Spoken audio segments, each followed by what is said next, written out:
Oburu Oginga, ndugu ya Raila, alichaguliwa kushikilia nafasi ya Raila, kushikilia. Na akasema yeye ni mwanaume pia, lazima atang'ang'ana wakati Raila. Hey, lakini sasa saa hizi mali imefika, Oburu Odinga ameshindwa kucontrol chama.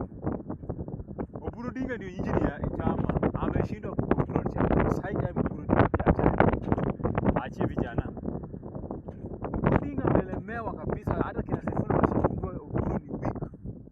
Oburu anaongea ni kama pia hajielewi. Nini inaendelea? Bali imefika itabidi Oburu Odinga waachane na chama, watu wakielekea 2027 tujue ni nani anaenda kuongoza chama. Jumali imefika, kuna maribels hapa wanalemea Oburu. Nimekuwa nikiangalia James Orengo. Nimekuwa nikiona James Orengo hawezi. Believe me, if things go like this, for the first time in history, kura ya Wajaluo inaenda kugawanyika. For the first time in history, kura ya Wajaluo inaenda kugawanyika. There are people who still believe in Orengo. And sometimes when you listen to Orengo makes sense. Unaona? Orengo sometimes makes sense. And there are people who listen to him.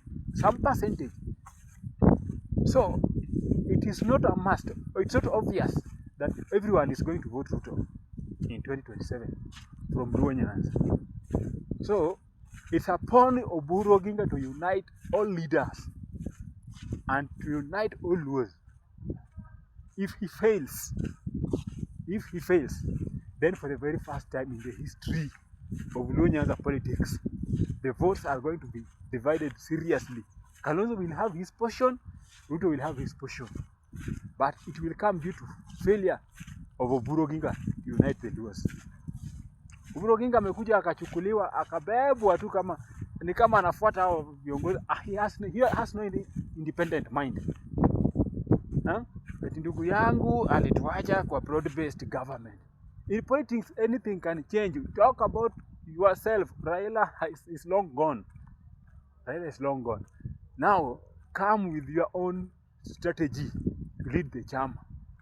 Ndio maana kina Sifuna wanakuzungusha hapa na last words za Raila wanakuzungusha based on what Raila left and what they want. Now as a leader, Raila is long gone now. Come out and lead your people, unite your people, Oburu Oginga.